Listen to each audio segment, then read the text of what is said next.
বন্ধুরা, আপনারা যদি শুভমান গিলকে সেরা খেলোয়াড় মনে করে থাকেন তাহলে আজকের ভিডিওতে লাইক করতে ভুলবেন না। বন্ধুরা, ইংল্যান্ডের বিপক্ষে চতুর্থ টেস্ট ম্যাচ ড্র হবার পর ও সেঞ্চুরি করে কেঁদে ফেলে শুভমান গিল। তারপর তিনি ভারতীয় দল ও ঋষভ পান্থকে নিয়ে এমন কিছু বলল, শোনার পর আপনারা অবাক হয়ে যাবেন। তাহলে চলুন বন্ধুরা, দেখে আসি শুভমান গিল তিনি তার বয়ানে কি বলেছেন। তবে তার আগে আপনাদের কি মনে হয়, ভারতীয় দল কি পারবে এই সিরিজটি জয় করতে? নিচে কমেন্ট করে আমাদের জানাতে ভুলবেন না। ক্রিস ওকসের বল কভারে মেরে দৌড়ানোর সময় একবার মুষ্টিবদ্ধ হাতে চিৎকার করলেন, তারপর হেলমেট খুললেন শুভমান গিল। সকলে ভেবেছিলেন দেখা যাবে সেই পরিচিত উল্লাস। ১৭ রানের পর হেলমেট খুলে দর্শকদের দিকে বাউ বা মাথা ঝুঁকিয়ে অভিবাদন করবেন শুভমন, কিন্তু কোথায় কি এই প্রথম সেই পরিচিত উল্লাস দেখা গেল না। প্রথমে ব্যাট উঁচিয়ে ধরলেন, তারপর ব্যাটে চুমু খেলেন, সবশেষে চোখ বন্ধ করে ব্যাট আকাশের দিকে তুলে ধরলেন।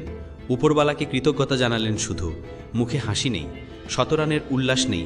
দেখে বোঝা যাচ্ছে এই ইনিংস খেলতে নামার আগে কতটা চাপে ছিলেন তিনি। সেই চাপের মুখে এই ১৭ রান বাকি সব ১৭ রানের থেকে আলাদা, বুঝিয়ে দিলেন শুভমান। তবে চাপ কি পুরোটা কাটল?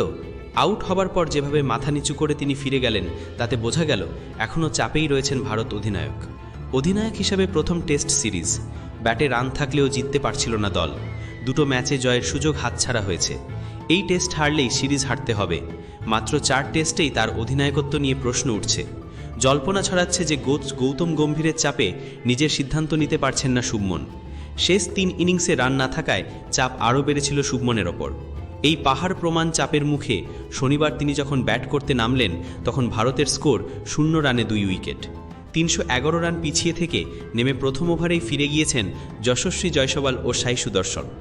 ইনিংসের ব্যবধানে ম্যাচ ও সেই সঙ্গে সিরিজ হারের ভ্রুকুটি। কিন্তু এই শুভমন যেন অন্য ধাতুতে গড়া। অধিনায়কের দায়িত্ব পাওয়ার পর দায়বদ্ধতা আরও বেড়েছে তার। তাড়াহুড়ো করলেন না শুভমন, লোকেশ রাহুলের সঙ্গে জুটি বাঁধলেন। সেই জুটি চতুর্থ দিন দুটো সেশন খেলে দিল। দিনের শেষে যখন শুভমন ও রাহুল মাঠ ছাড়ছেন, তখন নতুন করে আশায় বুক বাঁধছেন ভারতীয় সমর্থকেরা। তবে লড়াই তখনও কঠিন ছিল, কারণ আরও একটা দিনের খেলা বাকি। রবিবার সকালে বৃষ্টি হয়েছে ম্যানচেস্টারে, ফলে সারাদিন আবহাওয়া মেঘলা থাকবে। তার উপর দিনের প্রথম স্পেলেই রাহুলকে আউট করে দিয়েছেন বেন স্টোকস, ফলে শুভমনের দায়িত্ব বেড়ে গিয়েছিল। সেই দায়িত্ব সামলানোর চেষ্টা করেছেন তিনি, ধৈর্য ধরে খেলেছেন, উইকেট কামড়ে পড়ে থেকেছেন, ১০০ রান করেছেন। তার এই ১০০ রান জবাব সেই সমালোচকদের যারা বলেছিলেন চাপের মুখে তিনি রান করতে পারেন না। শুভমান দেখিয়েছেন দলের প্রয়োজনে নিজের স্বাভাবিক আক্রমণাত্মক খেলা বদলে ফেলতে পারেন তিনি।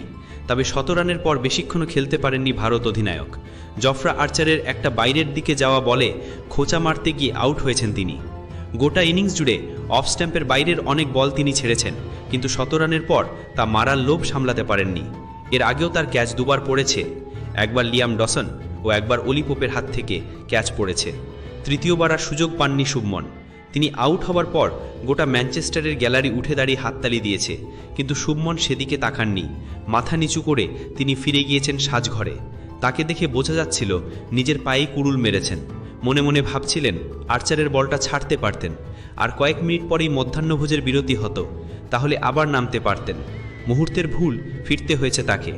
মনের মধ্যে আবার বাসা বেঁধেছে হারের আশঙ্কা, যে আশঙ্কা অনেকটাই কমিয়েছিলেন তিনি। শুভমান ফিরতেই আবার তা মাথাচাড়া দিয়ে উঠেছে। শুভমান আউট হবার পর ধারাভাষ্যকারেরা তার ইনিংসের প্রশংসা করছিলেন, তার লড়াইয়ের প্রশংসা করছিলেন, কিন্তু শুভমানের ইনিংস দেখলে বোঝা যাবে বারবার সমস্যা হয়েছে তার। ম্যানচেস্টারের এই উইকেটে ব্যাটারদের সবচেয়ে সমস্যায় ফেলেছে অসম বাউন্স। যেখানে বল পড়ে বুকের উচ্চতায় উঠছে, সেখানেই বল পড়ে হাঁটুর নিচে আসছে। এই অসম বাউন্স সবচেয়ে ভালো কাজে লাগিয়েছেন স্টোকস। ডানহাতি শুভমান ও রাহুলের জন্য তিনি একটা কোণ তৈরি করেছেন।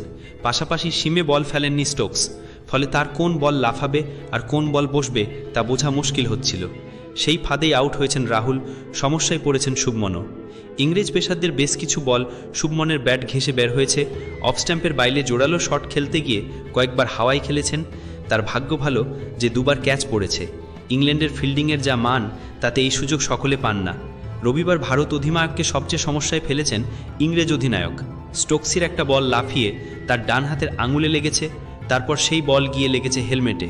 ব্যথায় কাতরেছেন তিনি। ফিজের চিকিৎসার পরেও দেখা যাচ্ছিল গ্লোভস পরতে কষ্ট হচ্ছে।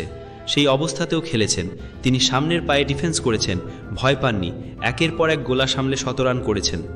এই সিরিজে এর আগে আরও 3টে শতরান করেছেন শুভমন, তার মধ্যে একটা দ্বি-শতরান।